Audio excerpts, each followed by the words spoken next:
Chapter 16. Take It on the Road. Jude scanned the package with his phone, confirming delivery.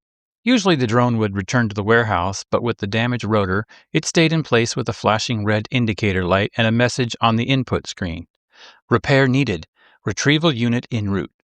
Jude had planned to scan the area better when he took hold of the box, but he got distracted by the damaged drone and his instinct to repair it. "I think you have my package," came a menacing voice from behind Jude. "Nope, this is mine. I've got confirmation," Jude said, feigning ignorance of their intentions. "I'm afraid not." Jude turned and faced the young man, who was flanked by a slightly shorter wingman. They were both dressed in nondescript dark pants and T-shirts and navy blue windbreakers, and both had their hands in their jacket pockets. Jude made a quick assessment. It wasn't worth calling their bluff. Glancing at Zara, he slightly shook his head no and handed the package over. "Fine, I hope you can get some use out of this stuff." "We always do," he said. "We sell it." They turned to walk away, and Jude had an idea. "Wait!" "What?" the taller one asked suspiciously. "If you're just going to sell it back to me. I need this stuff." "Are you serious?" he asked, glancing around. "Yes." "What do you sell it for? 25, 30% of what it cost retail?" Jude asked. "Usually." "Sell it to me then.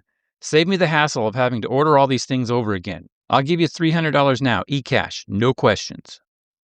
"No way. You're just stalling until a lead unit gets here," he said, glancing around again. "No, let's just say I have my own reasons to stay away from the cops." "Make it $600. "I paid $900 for it already. That's 60%. "I'll go up to $400. "You admitted what you paid and that you don't want the cops involved. The way I see it, I have the upper hand."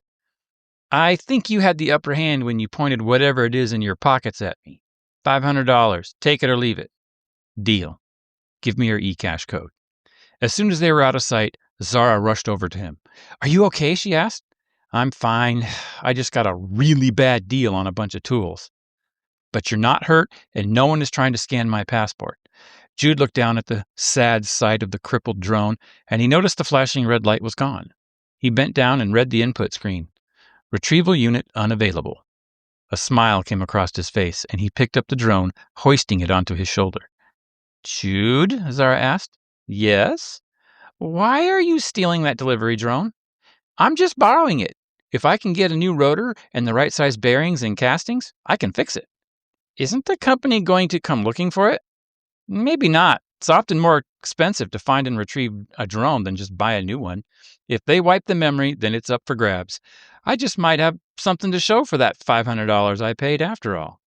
Zara rolled her eyes as she took his phone, unlocked the back of the Sparrow wagon, and opened the hatch. "It's a compulsion with you, isn't it? You can't help but resurrect a poor, helpless machine."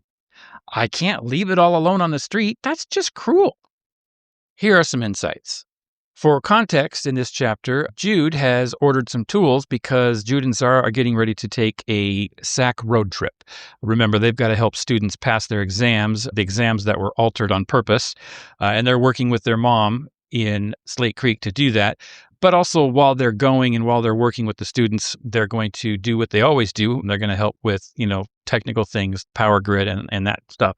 So Jude ordered some tools. Of course, if you thought Porsche Pirates were bad, can you imagine, taking delivery of something valuable out in the open in a dystopian society? Of course, you're a target, But Jude thinks on his feet. He negotiates. He pays more than he wants to, but he keeps his stuff and nobody gets hurt. So they are, again, they're not fighting a battle they're not going against the military. Obviously, they wouldn't do that. They wouldn't get anybody hurt. But as long as there's a way to counter the efforts of the government to speed up attrition, and as long as the government is trying to squeeze those sacks and get them to collapse, they're going to help them fight back. And the best way to do that is success.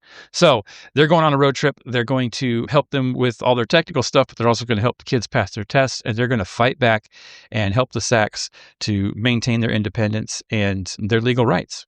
So we will continue on this road trip. In the next chapter, we're going to head up to the Blue Ridge SAC in the North well, what used to be North Georgia, but now is the southern end of the Smoky Mountains in the Gulf States of America region. So they develop a close relationship with the SAC leaders there at the Blue Ridge SAC, and they're going to go there with the same mission. And we're going to meet some new characters, and they are wonderful. So you're going to love it. I will see you in chapter 17.